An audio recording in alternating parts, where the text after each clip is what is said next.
Salam sejahtera, Anda bersama dengan Cikgu Liana Sikana, Guru Bahasa Melayu SMK Nabawan. Baik, video kali ini Cikgu mau kongsikan tentang teknik menjawab soalan pemahaman Komsas 2B, 2C, 2D dan 4AB dalam Bahasa Melayu kertas 2. Okey, para pelajar sekalian yang menonton video Cikgu. Baik, berdasarkan gambar yang terpapar di skrin ini, kita boleh nampak markah untuk soalan Komsas yang terdapat dalam Bahasa Melayu kertas 2 ini adalah sebanyak 41 markah, iaitu jumlah yang begitu besar daripada 110 markah yang diperuntukkan untuk BM kertas 2 ini ya. Kalau kita lihat soalan 2B ini ada 9 markah, 2C 8 markah, 2D 9 markah, 4A dan B ada 15 markah. Okey, jadi para pelajar, cikgu minta kamu baca tajuk-tajuk Komsas yang terpapar di skrin ini kerana tajuk ini belum keluar dalam SPM. Okey, kecuali prosa. Prosa ada dua sahaja, prosa tradisional, kepimpinan melalui teladan dan burung terbang dipipiskan lada. Jadi ini prosa dua-dua kena baca lah, sebab kita tidak boleh jangka adakah prosa kepimpinan melalui teladan ataupun burung terbang dipipiskan lada yang akan keluar. Yang penting murid kena faham jalan cerita sinopsis prosa ini ya. Ada banyak sumber di YouTube, dalam buku boleh baca ini cerita dia, sebab dia menggunakan bahasa lama, bahasa tradisional. Memang susah dipahami, tetapi bila menjawab soalan sebenarnya senang sahaja ya pelajar, senang sahaja. Okey, untuk soalan puisi moden tradisional ini, dia ada 5 lagi puisi yang belum dikeluarkan dalam SPM. Okey, antara 5 ini mungkin memang salah satu akan keluar, tapi kita tidak jangka. Yang penting para pelajar baca maksud setiap puisi ini ya, dalam buku rujukan, dalam YouTube. Boleh search di YouTube ada banyak nota yang ringkas, padat dan mudah difahami.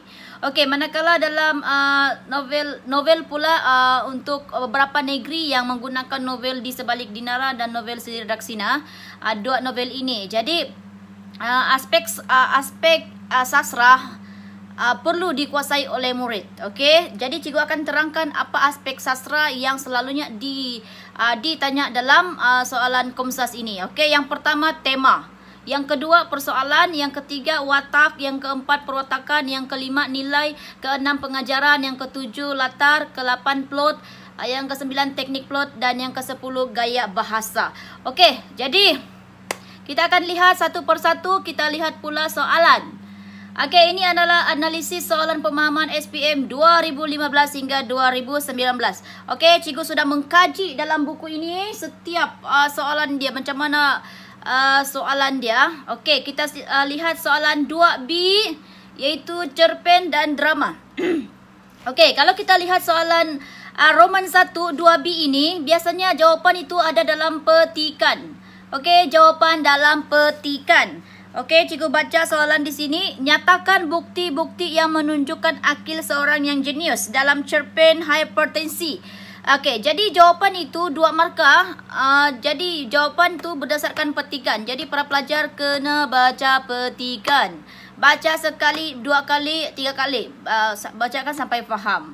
Okey, jadi cari kata kunci. Apa bukti-bukti yang menunjukkan akil seorang yang jenius. Okey, cari dalam petikan. Itu contoh sahaja ya. Okey, soalan roman yang kedua untuk soalan 2B. Biasanya soalan pendapat ataupun pandangan. Ini soalan kebat. Okey, biasanya jawapan murid mesti bermula dengan pada pendapat saya. Okey, ingat sebelum ini cikgu sudah bagi teknik cara menjawab soalan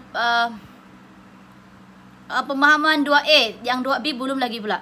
Okey, untuk soalan 2B ini pada pendapat saya. Jadi murid kena bagilah 4 pendapat. Biasanya 2 pendapat betul sudah dapat 3 markah. Tetapi sebagai ekstra backup ataupun sebagai simpanan, supaya murid dapat markah penuh, murid perlu bagi 4 jawapan. Jangan kedekut. 1 jawapan 1 ayat guna penanda wacana. Okey, contohnya soalan ini. Pada pendapat anda, wajarkah seseorang murid itu ponteng sekolah? Berikan 2 alasan anda. Okey, dia minta 2 alasan kan. Jadi anda boleh tulis, pada pendapat saya seseorang murid itu tidak wajar ponteng sekolah. kerana. Okey, jadi kerana, okey, kerana murid perlu mematuhi peraturan sekolah. Okey, yang selain itu, kerana perbuatan ponteng sekolah melanggar disiplin sekolah. Seterusnya, perbuatan ponteng sekolah boleh menyebabkan murid terjejas dalam pembelajaran. Okey, akhir sekali, perbuatan ponteng sekolah ini merupakan sikap yang negatif yang boleh menjejaskan maruah pelajar dan juga maruah ibu bapa dan seterusnya maruah sekolah. Okey, itu adalah contoh spontan yang cikgu bagi. Markah dia adalah 3 markah. Boleh faham? Baik. Seterusnya kita pergi pula soalan 2B Roman 3. Okey, Roman 3 ini mesti akan tanya tentang aspek sastra. Okey, antaranya adalah tema kah, persoalan, watak dan perwatakan, nilai pengajaran, latar masa atau tempat latar masyarakat. Seperti mana yang cikgu terangkan sebelum ini ya. Okey, nanti cikgu akan tekankan nanti di slot yang seterusnya. Baik.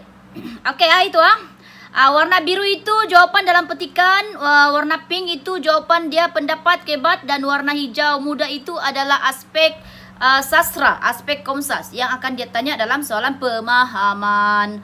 Baik, sekarang kita pergi kepada soalan 2C prosa tradisional, iaitu menggunakan bahasa lama, bahasa tradisional. Okey, kita lihat soalan 1 Roman. Biasanya soalan 1 Roman ini warna kuning itu maksudnya maksud rangkai kata. Okey, kalau cikgu tengok di contoh di sini, berikan maksud jikalau tiada laksamana tiadalah putus, 2 markah. Okey, bagaimana murid menjawab soalan ini adalah maksud jikalau tiada laksamana tiadalah putus. Okey, jikalau sekiranya tiada laksamana, sekiranya tiada laksamana, maka tidaklah terputus. Okey, itu contoh sahaja. Okey, contoh sahaja. Baik, untuk soalan Roman 2 ini jawapan dalam petikan. Yang ini 2C. Okey, cikgu baca contoh di sini. Nyatakan kaedah pembahagian harta yang dilakukan oleh laksamana, 2 markah. Okey, ini soalan ini cari dalam petikan. Cari apa kaedah pembahagian harta yang dilakukan oleh laksamana. Apa kaedah dia? Cari dalam petikan. Okey. Dalam video ini mungkin tidak sempat, cikgu akan buat lagi video teknik menjawab soalan 2C ya. Okey, seterusnya kita pergi soalan nombor 3. Pendapat atau pandangan kebat. Baik, soalan warna pink ini adalah mesti tanya pendapat kebat. Okey, dan mesti bermula dengan pada pendapat saya. Kita tengok soalan. Pada pendapat anda, nyatakan 3 kepentingan menjaga hubungan baik dengan masyarakat setempat. Okey, jadi cara menjawab pada pendapat saya, 3 kepentingan menjaga hubungan baik dengan masyarakat setempat ialah memastikan hubungan silaturahim sentiasa erat. Okey, sentiasa erat ya. Okey, titik. Seterusnya kita dapat mengelakkan berlakunya pergaduhan ataupun pertelingkahan dengan masyarakat setempat. Okey, jawapan yang kedua. Selain itu, selain itu kita dapat juga membantu masyarakat apabila ditimpa kesusahan. Okey, akhir sekali kita akan dapat memupuk semangat bermasyarakat dalam semangat masyarakat dan semangat tolong-menolong dalam kalangan masyarakat setempat. Okey, itu adalah jawapan spontan yang cikgu bagi ya. Okey, itu contoh sahaja. Jadi jenis pendapat ini kita bebas meluahkan pendapat, bebas memberikan pendapat. Asalkan pendapat itu memang kena dengan jawapan berdasarkan kehendak soalan. Okey. Baik, selesai soalan 2C prosa tradisional. Okey, untuk 2C prosa tradisional kalau kita lihat memang tiada aspek komsas yang ditanya. Okey, kita tengok tiada. Okey, warna hijaunya tiada. Okey, seterusnya 2D puisi moden ataupun tradisional. Kita lihat soalan Roman 1, maksud perkataan. Okey. Biasanya soalan ni dia akan tanya, contohnya, berikan maksud meratapi luka nasib bangsa. Okey, jadi jawapan dia di sini secara spontan, Maksud meratapi luka nasib bangsa ialah menangisi nasib malang sesuatu bangsa. Okey, itu contohnya 2 markah. Baik, kita pergi soalan 2 di Roman 2. Okey. Dalam rangkap terakhir sajak ini dijelaskan bahawa pengarang amat kesal apabila bahasa Melayu menghadapi masalah pencemaran di negara ini. Pada pendapat anda, mengapakah berlaku masalah pencemaran bahasa di negara kita? Ini berdasarkan sajak aku membaca lagi. Okey, dalam antologi kulit kijang dari Istanbul tingkatan 4 ya. Okey, jadi cara untuk menjawab soalan ini adalah pada pendapat saya. Sebab-sebab berlaku masalah pencemaran bahasa di negara kita ialah kerana terpengaruh dengan bahasa dialek masing-masing. Okey? Titik. Seterusnya, terpengaruh dengan bahasa yang digunakan dalam media sosial. Okey, media sosial. Selain itu, okey, terpengaruh dengan penggunaan bahasa Inggeris. Okey, bahasa Inggeris ataupun bahasa asing. Akhir sekali. Okey, akhir sekali kurangnya penggunaan bahasa Melayu dalam kalangan ibu bapa di rumah. Okey. Begitu ini jawapan spontan cikgu. Cikgu belum tengok lagi skema, tetapi begitulah cara untuk menjawab. Memang sangat ringkas. Di situ 3 markah kan. Jadi murid perlu bagilah 4 isi atau 5 isi supaya pelajar boleh dapat markah penuh.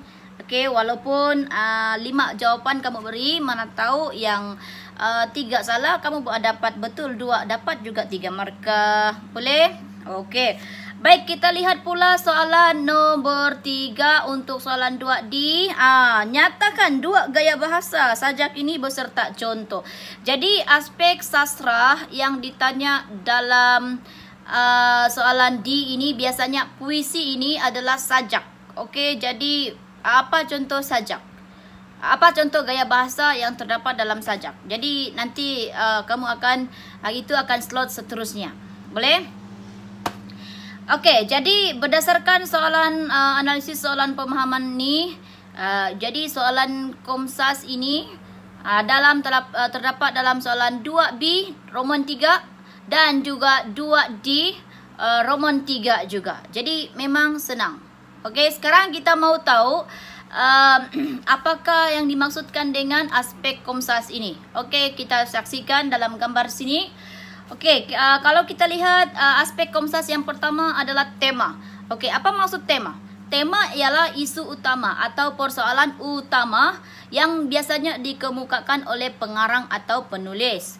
Okey, tema diketahui selepas kita selesai menonton sesebuah cerpen, drama, novel ataupun kalau kita menonton drama Melayu di televisyen. Okey, selesai kita menonton, baru kita tahu okey drama ini contohnya drama Titian Cinta bertemakan tentang pergolakan dalam rumah tangga. Okey. Itu Baik, antara contoh tema yang yang biasanya dikemukakan contohnya bertemakan kepercayaan kepada Tuhan, bertemakan kekeluargaan, bertemakan semangat cinta akan negara, bertemakan semangat cinta akan alam sekitar, bertemakan konflik rumah tangga dan banyak lagi, ya. Okey, kita pergi pula soalan per soalan. Okey, sekiranya soalan itu ada kata kunci persoalan. Persoalan maksudnya adalah isu-isu sampingan yang dikemukakan oleh pengarang. Tadi tema itu isu utama, iaitu utama. Isu sampingan pula isu-isu yang kedua terpenting selepas tema. Okey. Biasanya persoalan ini ambil daripada tema, ambil daripada nilai yang dipaparkan, yang ditunjukkan oleh watak-watak dalam sesebuah karya itu, sama ada dalam cerpen ke dalam novel, dalam drama, okey, ataupun biasanya dalam drama-drama Melayu yang kita tengok di televisyen, dia banyak membawa persoalan.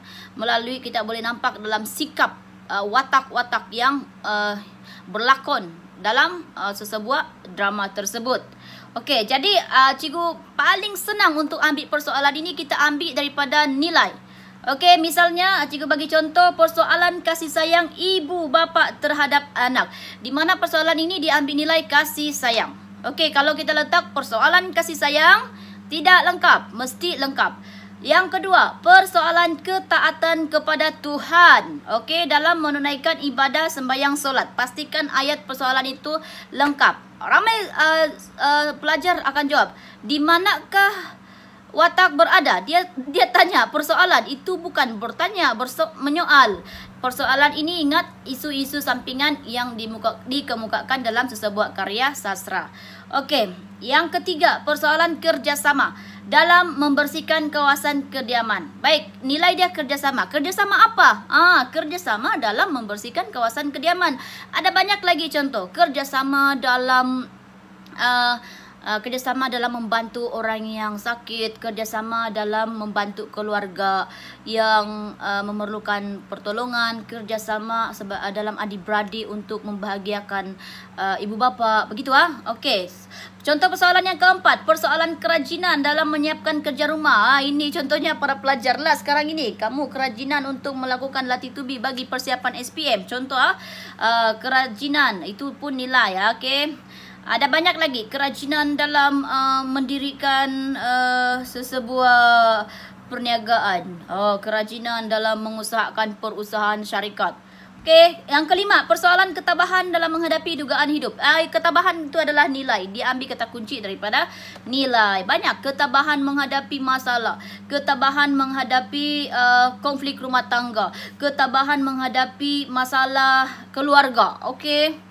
Baik, dan keenam, persoalan kerasionalan dalam membuat suatu keputusan. Rasional itu berfikir dengan waras. Jadi biasanya inilah sikap-sikap yang ada pada watak-watak dalam sesebuah karya sastra. Diambil daripada nilai. Memang ada banyak lagi nilai-nilai lain bergantung dengan karya sastra yang diberikan. Boleh faham? Okey, selain nilai-nilai 6 nilai ini, ada banyak lagi nilai lain yang kita akan saksikan selepas ini. Okey, selepas persoalan kita lihat pula watak dan perwatakan. Kamu okey? Watak ialah pelaku. Kalau bukan manusia, binatang. Yang akan berlakon dalam drama, cerpen, novel yang dikemukakan oleh pengarang. Okey.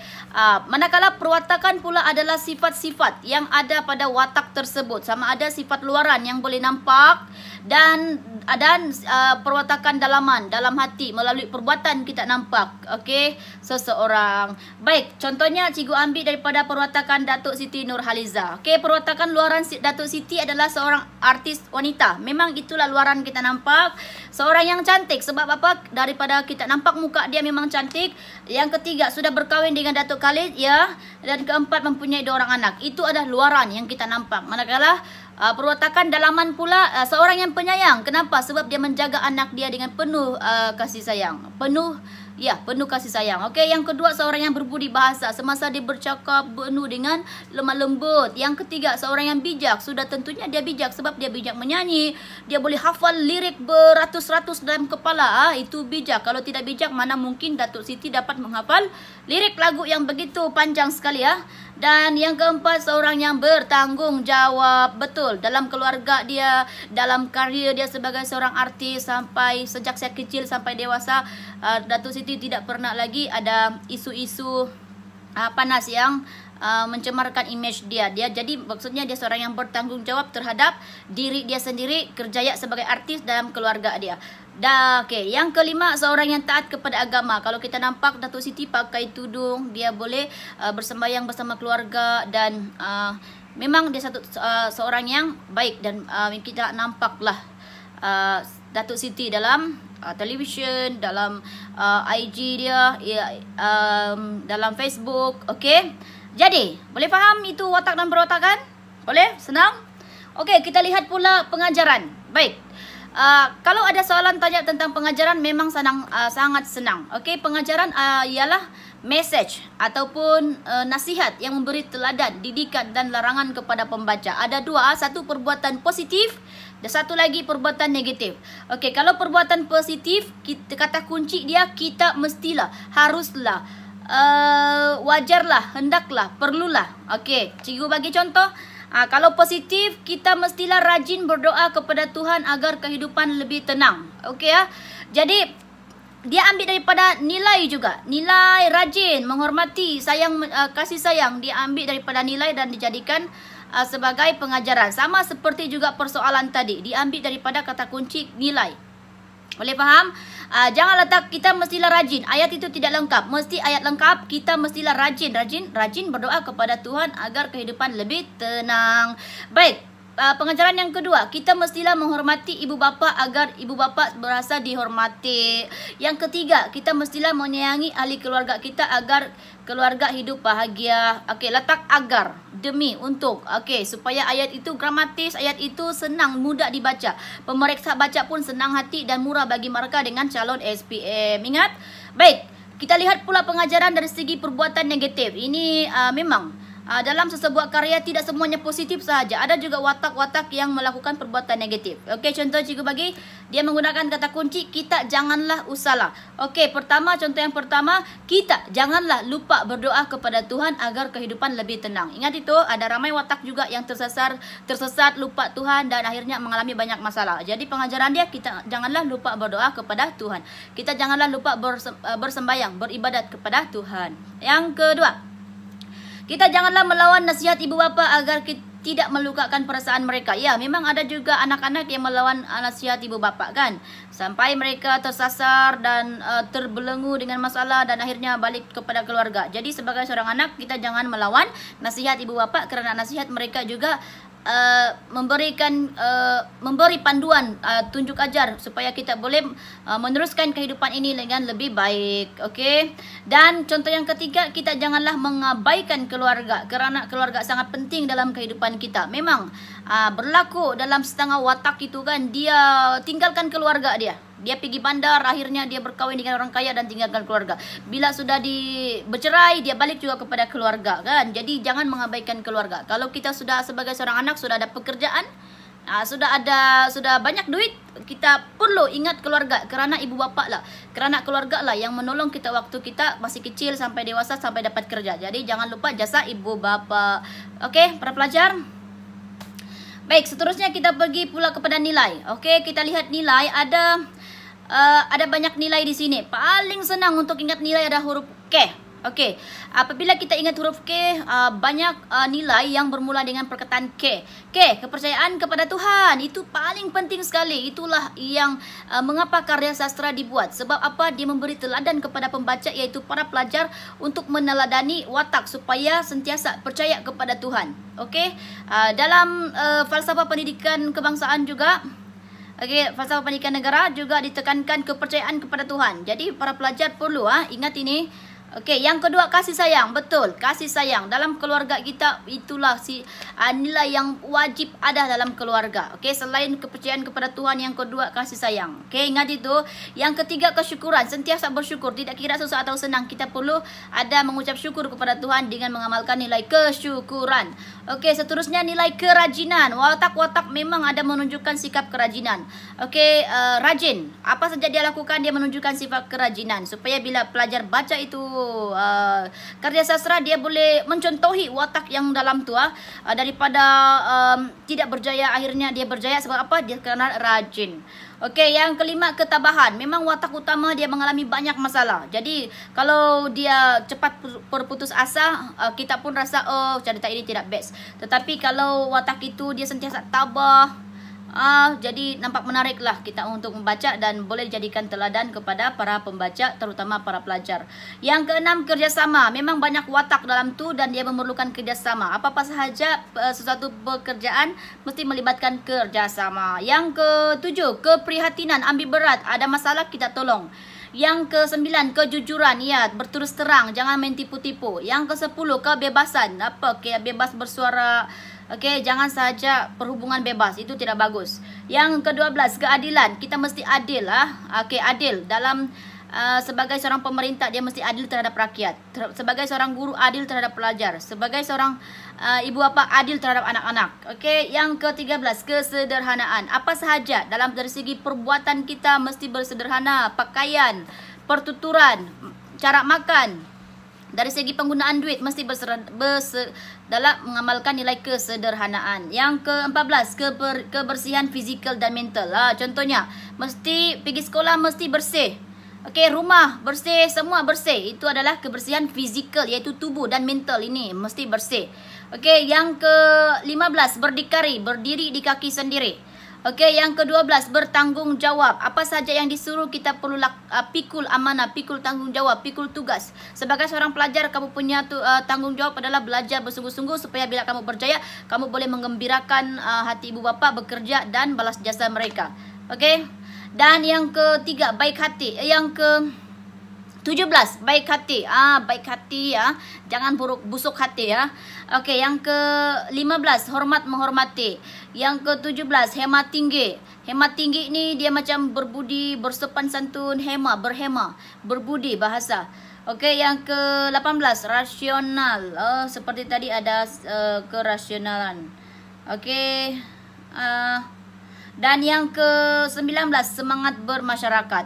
Okey, jadi daripada nilai ini jangan lupa ada ambil sejak nilai kepercayaan kepada Tuhan, kasih sayang, kesyukuran, kerajinan. Yang ambil KKK. Okey, itu wajib ada dalam sesebuah karya. Jadi murid perlu bijak berfikir, tengok peristiwa yang diberikan dalam cerpen, kemudian padankan dengan nilai yang ada ini ya. Okey, seterusnya kita lihat pula kata kunci bagi latar. Okey, latar ini ada 3. Latar masa. Masa dari segi saat, minit, jam, hari, minggu, bulan, tahun, abad dan seterusnya. Okey, yang penting dia ada kata kunci pada 2 saat yang lalu, pada 2 minit yang lepas, pada jam 3 petang, pada hari Isnin, pada minggu lalu. Ingat itu kata kunci. Okey, kalau soalan minta latar tempat, nama suatu tempat. Okey, ada perkataan di. Di rumah Nilofa, di sekolah, di Hospital Putrajaya, di SMK No. 1. Ingat, kata nama am di sekolah. Okey, kalau kata nama khas, dia perlu ada nama. Di sekolah menengah kebangsaan No. 1 huruf besar. Okey, awal huruf besar. Di Hospital Putrajaya, awal perkataan mesti huruf besar sebab dia kata nama khas. Kalau di hospital itu kata nama am, itu boleh ejak dalam huruf kecil. Okey, kita lihat pula latar masyarakat. Okey, latar masyarakat ini adalah gambaran sesebuah masyarakat. Contohnya dalam kampung itu ada beberapa masyarakat yang tinggal. Contohnya masyarakat orang asli, masyarakat Murut, masyarakat Cina, masyarakat India, masyarakat Melayu. Okey, lihat pula dari segi agama mereka apa? Agama Islam, agama Kristian, agama Buddha, agama Hindu, agama ateis. Bukan agama ateis. Okey, ada banyak lagi agama-agama lain. Okey, seterusnya pekerjaan. Okey, contohnya sebagai seorang guru di sekolah mestinya bekerja sebagai seorang guru dan juga para pelajar. Okey, tempat tinggal, masyarakat yang tinggal di kawasan bandar, masyarakat yang tinggal di kawasan kampung, masyarakat yang tinggal di desa. Okey, bangsa, masyarakat yang berbangsa Melayu, masyarakat yang berbangsa Murut, masyarakat yang berbangsa India. Okey, lihat, tetapi bangsa ini melibatkan lebih daripada 3 orang. Okey, tidak boleh 1 orang. Itu bukan masyarakat, itu perwatakan. Okey, masyarakat ini lihat kepada gambaran masyarakat itu. Baik, contoh jawapan adalah cikgu paling senang untuk ambil masyarakat ini daripada nilai juga. Macam persoalan dengan persoalan tadi diambil daripada nilai dan juga pengajaran. Okey, masyarakat yang bekerja sama. Tengok, bekerja sama adalah nilai. Bekerja sama dalam melakukan aktiviti bergotong royong membersihkan kawasan kediaman. Nampak?